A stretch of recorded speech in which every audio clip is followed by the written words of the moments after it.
channeling. There's a wonderful book called American Grace by Robert Putnam and David Campbell.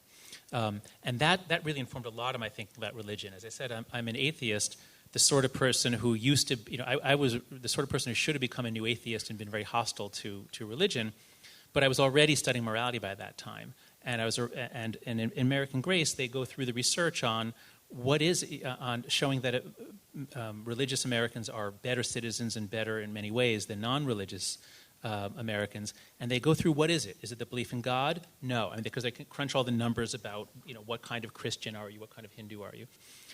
What they conclude is exactly what Emil Durkheim thought long ago, which is it's ultimately the community. It's just being part of a community that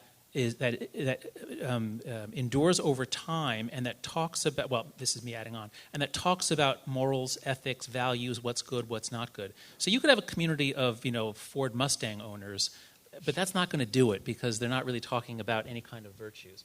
So the short answer is, no, that belief stuff doesn't really matter. All that matters is that you're part of a community and that community is in some way organized around some notion of virtue. That's what sociologically is most important. But what I would add now, having heard John talk, is, and we were talking about this at dinner a little bit just beforehand, that there is such a paucity of moral language now in our common life because we don't have that shared Protestant framework. And I'll just note briefly, I grew up. My Jewish parents were typical middle-class Jews assimilating to a WASP way of life, but certainly allowed to be Jewish as much as they want. And that was fine, and that was like the great American assimilationist thing. My wife is Korean. Her parents came here in the 60s. Same thing. We all sort of aspired to this American way. And so I'm a great fan of assimilation. I think it's helpful to have some dominant morality, because if you don't have a dominant morality, what do you have? Anomie, normlessness, chaos. The day after the Tower of Babel, when we cannot understand each other's language.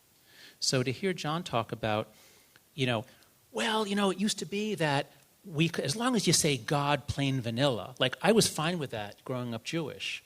And I think it's good to have some of those veneers of religion. But then I see your point, now that you have atheists who say, no God at all. And now I see it as like one of the final threads ripped. Like now there's nothing we can talk about to have some sort of a common overarching moral language. So I don't know where we are.